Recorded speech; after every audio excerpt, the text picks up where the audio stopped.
predominant na narinig ko, we miss this president. We miss yung ganitong malakas na paninindigan. At nanggagaling kasi yun, sir, sa mga taong malungkot na at natatakot sa mga kriminal at kriminalidad. So, ano po kayang pwede niyong sabihin sa ating mga kababayan para bigyan niyo naman ng konting lakas ng loob? Alam mo, to my countrymen, maybe almost half of the population, bakit dito sa Puerto Rico, hindi niyo magustuhan yung demeanor ko, yung asta ko. Sabihin, ito ba mayabang ito o ano ba gusto ipakita nito? Yung naging presidente na ito, naging mayor na ito, ano pa gusto niyang ipakita? Ang gusto ko kasi ipakita is my message primarily to the Filipino people is that ito sasabihin ko para ito sa inyo. It is really actually to protect you. Na itong mga kriminal, nagbibigay ito ng problema sa atin. Alam mo, pag ikaw ay isang wage earner lang, ordinary, tatrabaho ka lang sa hotel, may anak ka, nag-aaral, tapos college sa gabi. You know, every night, kung sa tatrabaho ka, o nasa bahay ka na, tapos naghihintay ka pa, magsige ka tingin ng lalo na kung may bagyo, hindi mo malaman kung yung bus na sinakyan ng anak mo, hinold up, kung naglalakad yung anak mo, babae din po.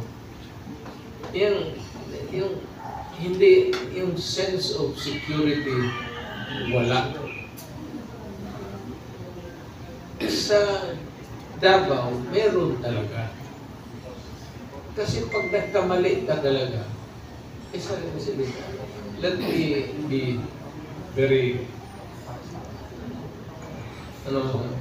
bastos ang mga do not fact innocent.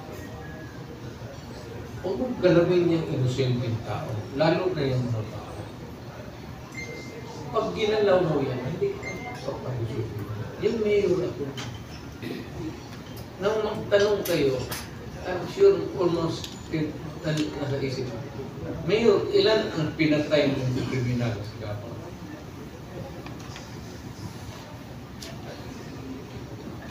Hindi ko naman masabi mga quantify. At sinabi ko lang, there was, we enjoyed a little place where there was law and order, sumusunod naman lahat.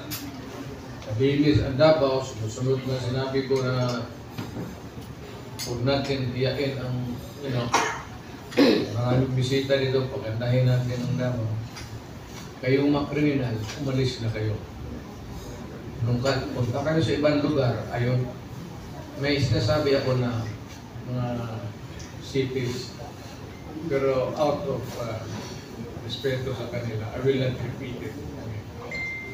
Mukhang ma-insult rin sila. Umalis kayo. I'll give you the chance. Pero pagka wala ko talagang patience sa maliit masyado, magkamali ka lang ng punto.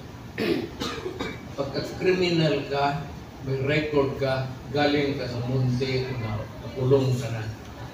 At may record ka sa database sa national.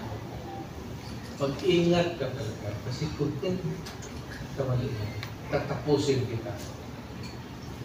Para ano? Para sa bahay. Maniwala ka o hindi, strange it may seem to you to hear it, maybe, para sa bahay. Para sa mga pinsan ko na walang kotse, naglalala. Para sa mga kapatid kong Pilipino dito, pag-uwi, tapos magsakay ng bus, tapos hold upin pa yung bus, kunin pa yung pera, at minsan may pinapares, may sinasaksak.